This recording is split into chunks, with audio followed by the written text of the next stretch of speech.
gentlemen. My name is Dwight Frye, and I was fortunate to appear in a number of classic films during the 1930s and 1940s. I seem to be remembered mainly for the original Dracula starring Bela Lugosi, and also for Frankenstein that starred Boris Karloff. Both were made in 1931. My own career was perhaps more unusual than any of those films I made. Well, you see, my film career only began in 1930. Up until then, I was on the stage, including a number of Broadway plays. But once in films, they managed to have me specialize in making a variety of exits in almost every conceivable way over the past 2 years. In my first picture, The Doorway to Hell, it was by way of a machine gun. In my next picture, Dracula, the Count throttled me himself. I've been pushed off a cliff and even fed poison.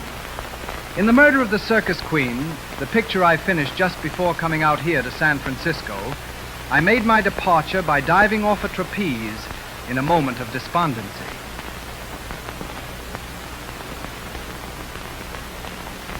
It begins to look as if my business in films is to provide ever-fresh and variegated spectacles of making departures. If there are new ways of coming to a bad end, I'd like to know about them. Because sooner or later, they'll probably crop up in a script. And someone will say, "Send for Frye." The movies are getting better all the time, and they're going to get still better. The need to economize is going to result in better pictures. Producers buy fewer stories and pick them more carefully.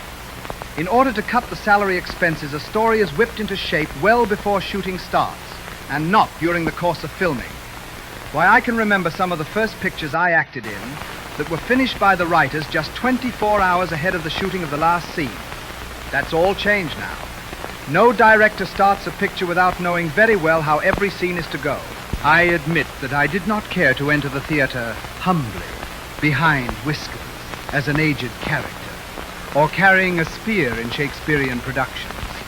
I bided my time, and when, in 1918, the leading man in a Denver stock company exchanged his makeup kit for a rifle and sailed off to defend democracy, I applied for his job, got it, and put college behind me. Several seasons in stock in Denver were followed by a year in Spokane and Seattle. Then I toured for a year in vaudeville, after which Broadway received me in a perfectly splendid role. However, the play flopped in 1 week. Rock Pemberton, a successful New York producer, subsequently presented me in a number of Broadway productions. I acted for the Theater Guild and under the banner of David Belasco. My last New York appearance before entering films was in the late Mr. Belasco's Mima, in which I played for a season opposite Lenore Ulrich. If God is good, I will be able to play comedy, in which I was featured on Broadway for 8 seasons, and in which no producer of motion pictures will give me a chance.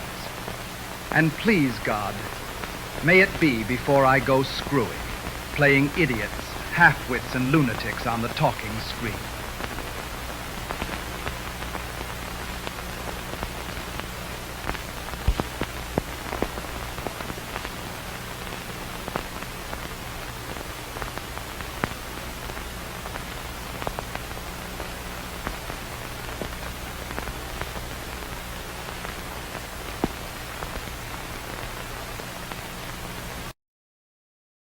Thanks for watching, folks, and thanks for keeping the candle burning.